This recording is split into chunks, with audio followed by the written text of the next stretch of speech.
দেখছি এই রাতে এতটা লোক এখানে কি কারণে? আর একটা কথা শুনেছি যে আইএসএফ এর কর্মীকে নাকি এখানে গ্রেপ্তার করা হয়েছে, সেটা কি কারণে একটু বললে ভালো হতো। আজকে যে এই মানুষের এত সমাগম বা মানুষের এত যে জনজোয়ার দেখছো, অ্যাকচুয়ালি আইএসএফ কর্মীকে মিথ্যেভাবে যে ফাঁসানো হয়েছিল কালকে একটা মহিলার দিয়ে চক্রান্ত করে আমাদের এই আইএসএফ কর্মী এই ভাইটাকে কোনো অপরাধ নয়, বিনা অপরাধে একটা কেস দিয়ে মামলা দিয়ে ফাঁসানো হয়েছিল। তার কারণে কালকে গভীর রাতে হঠাৎ পুলিশ এসে কোনো নোটিশ দেয়নি, কিছু দেয়নি, তার কারণে নাকি অ্যারেস্ট করার পরে আমরা যখন থানাতে যাই, গিয়ে শোনাবোঝা করলাম কি হয়েছে বিষয়টা। বললো এরকম আপনারা নাকি মারধর করেছেন বিজেপি কর্মীকে বা বিজেপি কর্মীর একজন স্ত্রীকে, থানাকে নাকি আমরা হেনস্থ করেছি বা শ্লীলতাহানি করেছি। মিথ্যেভাবে একদম আমাদের আইএসএফ কর্মীকে ফাঁসানোর চক্রান্ত। কেননা এই ক্যানিংপুরের মাটিতে বিজেপি বলে কিছু নেই, তৃণমূল বলে কিছু নেই, এখন আইএসএফ এর জোয়ার উঠছে ক্যানিংপুরের মাটিতে।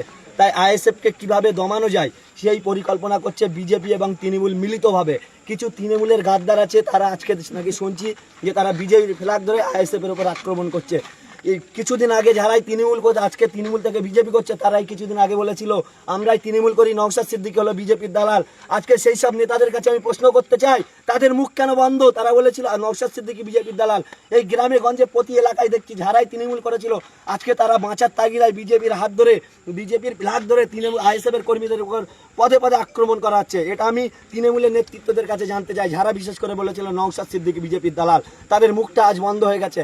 আজকে একটা ভিডিও দেখছিলাম, অভিষেক ব্যানার্জি সোনারপুরে এসেছিল, তাকে মানুষ ডিম ছুঁড়ে মারছে। এর মতো লজ্জার কিছু আছে? জুতোর বাড়ি মারছে যাকে বলতো যুবরাজ, বাংলার যুবরাজ। সে যুবরাজ আজ কোথায় গেছে? যারা বিশেষ করে আমাদের আইএসএফ কর্মীকে এইভাবে হেনস্থ করছে বা মিথ্যাভাবে ফাঁসানোর চেষ্টা করছে, তাদের উদ্দেশ্যে বলছি, ভালোভাবে বলছি, শুধরে যাওয়া। যদি বলো শোধরাবো না, আমরা আইনের মাধ্যমে কিভাবে আপনাদের ব্যবস্থা করতে আমরা কিন্তু সে রাস্তাও জানি।